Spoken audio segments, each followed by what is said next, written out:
Hi foodies, welcome to Easy Indian Recipes 1K.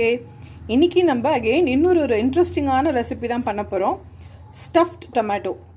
நம்ம tomato என்ன பண்ணிக்கணும்னா நல்ல ஸ்ட்ராங்கா இருக்கிற இந்த டொமேட்டோ வாங்கிக்கணும். வாங்கிட்டு இந்த பேஸ் லைட்டா கொஞ்சமா கட் பண்ணிக்கணும். ஏன் அப்படினா இதை இப்படி பிளேஸ் பண்ணுறோம் இல்லையா, ஸோ அப்படி பிளேஸ் பண்ணுறதே அது வந்து ஸ்ட்ராங்காக நிற்கணும். அதுக்காக அதை கட் பண்ணிவிட்டு அப்புறம் மேலே இருக்கிற இந்த போர்ஷனையும் நம்ம கட் பண்ணிட போகிறோம். இது வந்து லைட்டாக அப்படி பண்ண போகிறோம். இப்படி பண்ணிட்டோன்னா இது இப்படியே நிற்கும். ஸோ அந்த மாதிரி பண்ணிவிட்டு உள்ளே இருக்கிற ஸ்டஃபிங் அதை கேர்ஃபுல்லாக எடுத்துடணும். அதுக்கு நீங்கள் ஒரு ஃபோர்க்கோ இல்லை வந்து இந்த பீலர் இருந்தால் கூட அதை வச்சு எடுத்துடலாம். இப்போ உள்ள ஸ்டஃபிங் வந்து நம்ம என்ன வேணால் ஸ்டஃப் பண்ணலாம், என்ன வெஜிடபிள்ஸ் வேணால் போடலாம். இன்றைக்கி நான் வந்து ரெண்டு மீடியம் சைஸ்டு ஆலு வந்து பாயில் பண்ணி எடுத்து வச்சுட்டேன், அதை திருவி வச்சுருக்கேன். அப்புறம் கேரட் கிரேட் பண்ணிட்டுருக்கேன், அப்புறம் பட்டாணி இது, அப்புறம் அதோட சேர்த்து பன்னீர் ஜஸ்ட் ஒரு கொஞ்சமாக எடுத்துட்டுருக்கேன். அதை வந்து நான் உதுத்து வச்சுட்டுருக்கேன் பன்னீரை. இது வந்து ஸ்டஃபிங்க்கு இது வந்து நான் வந்து இந்த கிரேவி பண்ண போகிறேன். அந்த டொமேட்டோ ஸ்டஃப் பண்ணுறோம் இல்லையா, டொமேட்டோ ஸ்டஃப் பண்ணிட்டு கிரேவியில் போட்டு குக் பண்ண போகிறோம்.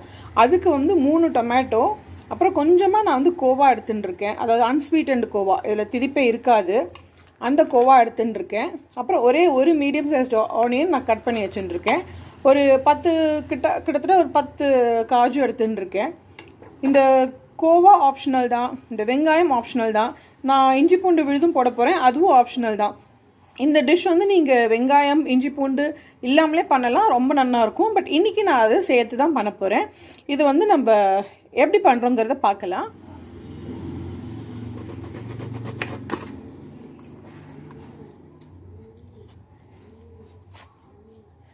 இப்போது இது என்ன அப்படின்னா, நம்ம அந்த தக்காளியை வந்து நம்ம உள்ளேருந்து இருக்கிற இந்த சீட்ஸ் இதெல்லாம் எடுத்துட்டோம் இல்லையா. ஸோ இதை வந்து நம்ம இந்த கிரேவி பண்ணுறதுக்கு நம்ம இந்த தக்காளி எடுத்து வச்சுருக்கோம் இல்லையா, அதை அரைக்க போகிறோம். ஸோ அந்த அரைக்கிறதோடு சேர்த்து இதையும் சேர்த்து அரைச்சிக்கலாம். நம்ம தவா சுட பண்ணியிருக்கோம்.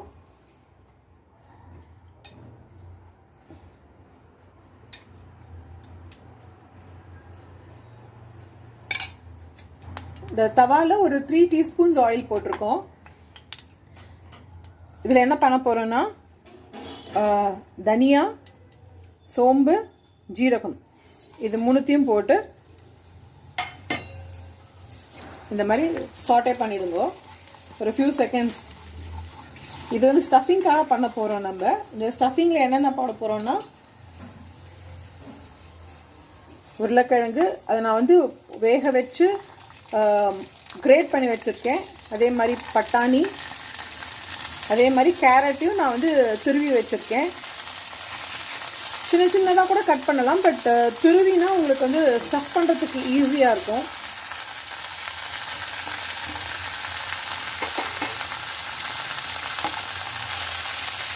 இப்போ இதை நல்லா மிக்ஸ் பண்ணிடணும். இந்த நம்ம போட்டிருக்கிற அந்த சோம்பு, ஜீரகம், அந்த தனியா இதெல்லாம் வந்து நம்ம சாப்பிட்றதே வாயில் தென்படும் இல்லையா, அப்போது ரொம்ப நல்லாயிருக்கும். இது வந்து ஒரு 80% குக் ஆனால் போகிறோம். ஏன்னா நம்ம திருப்பி ஸ்டஃப் பண்ணிவிட்டு நம்ம அந்த கிரேவியில் வச்சும் குக் பண்ண போகிறோம். இப்போ இதில் இந்த பன்னீரையும் சேர்த்துடலாம்.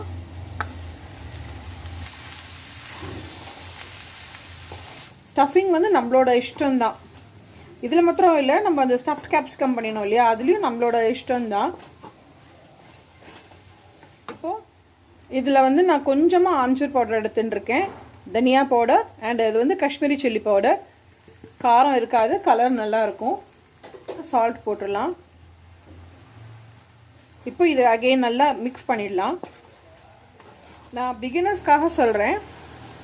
நீங்கள் அந்த டொமேட்டோவை வந்து திக்கு டொமேட்டோ எடுத்துக்கிறேன் இல்லையா, அப்போ வந்து அது உள்ளே இருக்கிற அந்த இதை நம்ம வந்து காலி பண்ணுறதே, அதாவது உள்ளே இருக்கிற விதையெல்லாம் எடுக்கிறதே உங்களுக்கு அது ரொம்ப கஷ்டமாக இருந்தது அப்படின்னா நீங்கள் என்ன பண்ணுங்கோ, மைக்ரோவேவ் அவனில் ஒரு ஜஸ்ட் ஒரு 10-20 செகண்ட்ஸ் வச்சு எடுங்கோ.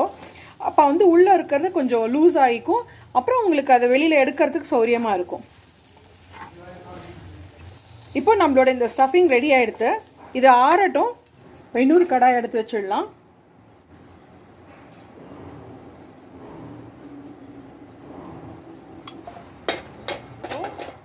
இதுக்கு வந்து நான் வந்து ஹோல் மசாலாஸ் எடுத்திருக்கேன். ஒரு சின்ன பீஸ் பட்டை, ரெண்டு ஏலக்காய், அப்புறம் 4 கிராம்பு போட்டிருக்கேன்.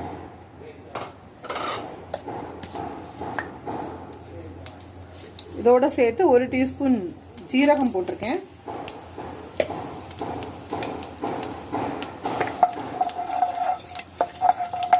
ஒரு ஃபியூ செகண்ட்ஸ் சாட்டே பண்ணிவிட்டு பொடியாக நறுக்கி வச்சுருக்கிற வெங்காயம்,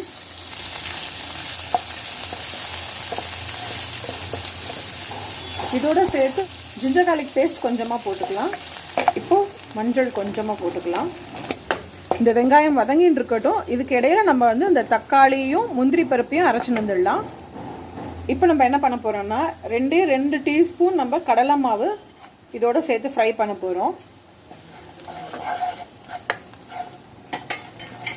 கடலை மாவோட பச்சை வாசனை போகிற வரைக்கும் நம்ம இதை நல்லா ஃப்ரை பண்ணி எடுத்துக்க போகிறோம். கடலை மாவு போட்டதுனால கொஞ்சம் கைவிடாமல் நீங்கள் வந்து கிளறிண்டே இருங்கோ. இப்போ என்ன பண்ண போகிறோன்னா கொஞ்சமாக அம்ச்சூர், காஷ்மீரி சில்லி பவுடர், தனியா பவுடர், இது வந்து கரம் மசாலா, இது எல்லாத்தையும் போட்டுடலாம். இப்போ நம்ம அந்த டொமேட்டோ பியூரியை விட போகிறோம். இதில் நம்ம டொமேட்டோ பியூரி சேர்த்துடலாம். நம்ம இதெல்லாம் நல்லா மிக்ஸ் பண்ணிவிட்டு இந்த கிரேவிக்கு தேவையான சால்ட் போட்டுடலாம். சால்ட் போட்டு நல்லா மிக்ஸ் பண்ணிடலாம். இது நல்லா கொதிச்சுன்னு இருக்கட்டும். இந்த ஸ்டஃபிங்கை நம்ம கையில் எடுத்து இந்த டொமேட்டோஸ்குள்ளே நம்ம ஸ்டஃப் பண்ண போகிறோம்.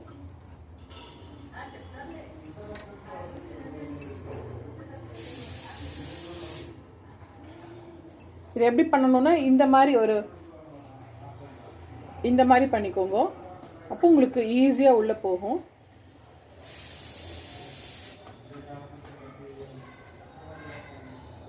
கொஞ்சம் இந்த ஸ்டஃபிங் வந்து லூஸாக பண்ணாதீங்க, நிறையவே பண்ணுங்க. ஏன்னா வந்து குக் ஆகிறதே என்ன ஆகும்னா டொமேட்டோ லூஸ் ஆகிடும். அப்போ அந்த ஸ்டஃபிங் வந்து ஒன்றுமே இருக்காது, அப்படியே அது குக் ஆகும் இல்லையா, அப்போ வந்து உள்ளே ரொம்ப இதுவாக போயிடும். இதை கொஞ்சம் இப்படி அமுத்தி விட்டு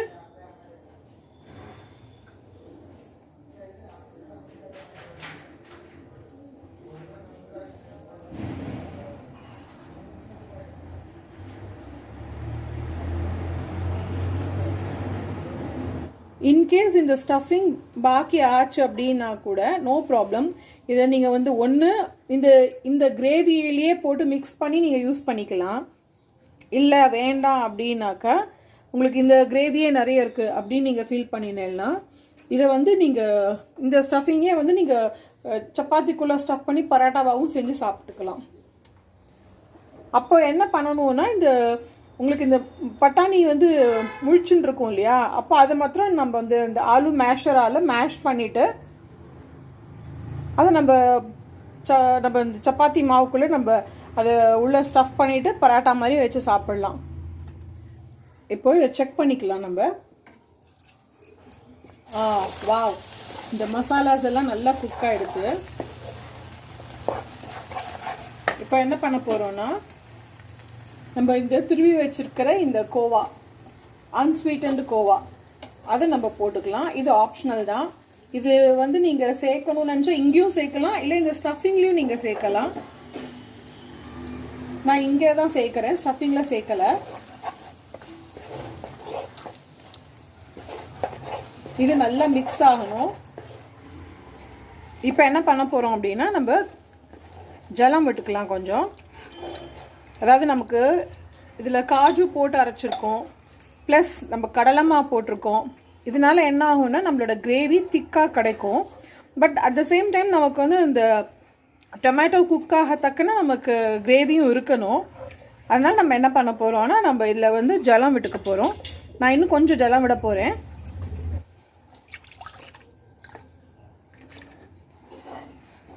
இன்னும் கொஞ்சம் ஜலம் விட்டு இது நல்லா கொதிக்கட்டும். இப்போதைக்கு ஜலம் போகிறோம், நம்ம வேணும்னா இன்னும் கொஞ்சம் அப்புறமா விட்டுக்கலாம். இப்போது இந்த பக்கம் என்ன பண்ண போகிறோம்னா இந்த ஸ்டவ்வில் வந்து ஒரு கடாயோ ஒரு தவாவோ நம்ம ஆன் பண்ணி வச்சிடலாம். இதில் ஜஸ்ட்டு ஒரு 1.5 டீஸ்பூன் ஆயில் விட்டுக்கலாம். இது ஆயில் சூடாகட்டும். ஜஸ்ட் ஒரு 1 பிஞ்ச் சால்ட் இதில் போட்டுக்கலாம். ஒரு 2 டீஸ்பூன் கசூரி மேத்தி போட்டுக்கலாம். ஜஸ்ட் ஒரு பிஞ்சு நம்ம சில்லி பவுடர் போட்டுக்கலாம். இது என்ன பண்ணுறோன்னா இது நல்லா அப்படி ஸ்ப்ரெட் பண்ணிடலாம். இப்போ என்ன பண்ணலான்னா இந்த ஒரு டொமேட்டோவையும் இதில் ப்ளேஸ் பண்ணிடலாம். அடுப்பு சிம்மிலேயே தான் இருக்கணும்.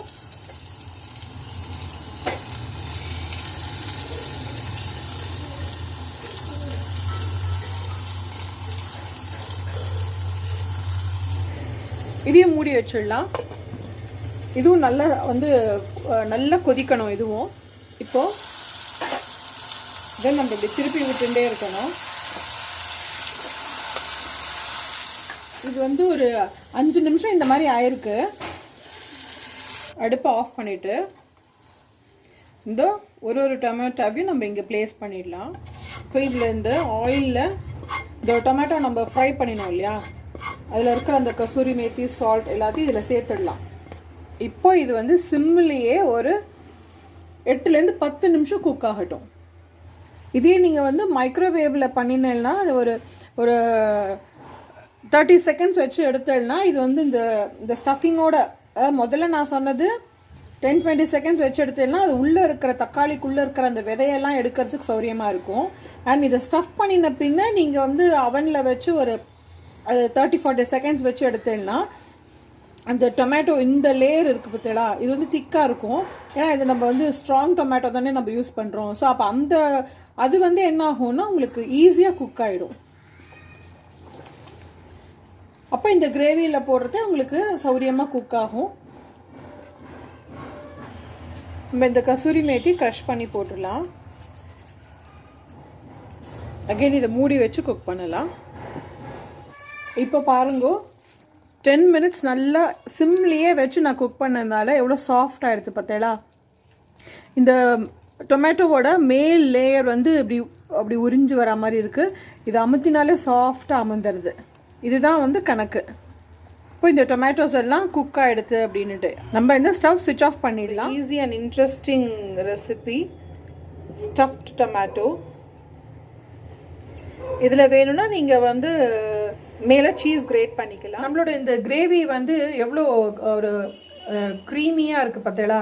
இதுக்கு காரணம் நம்மளோட அந்த கோயா தான், அன்ஸ்வீட்டன் கோயா போட்டோம் இல்லையா, அதுதான். பட் அது நமக்கு ஆப்ஷனல் தான்.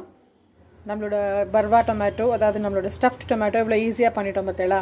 இந்த மாதிரி ஈஸி அண்ட் இன்ட்ரெஸ்டிங் ரெசிபீஸ் நம்ம சேனலில் நிறைய இருக்குது. இது சப்பாத்தி, ரோட்டி எல்லாத்துக்குமே ரொம்ப சூட் ஆகும். ஈவன் ரைஸ்க்கு கூட இது ரொம்ப நல்லாயிருக்கும். இதை ட்ரை பண்ணி பாருங்க.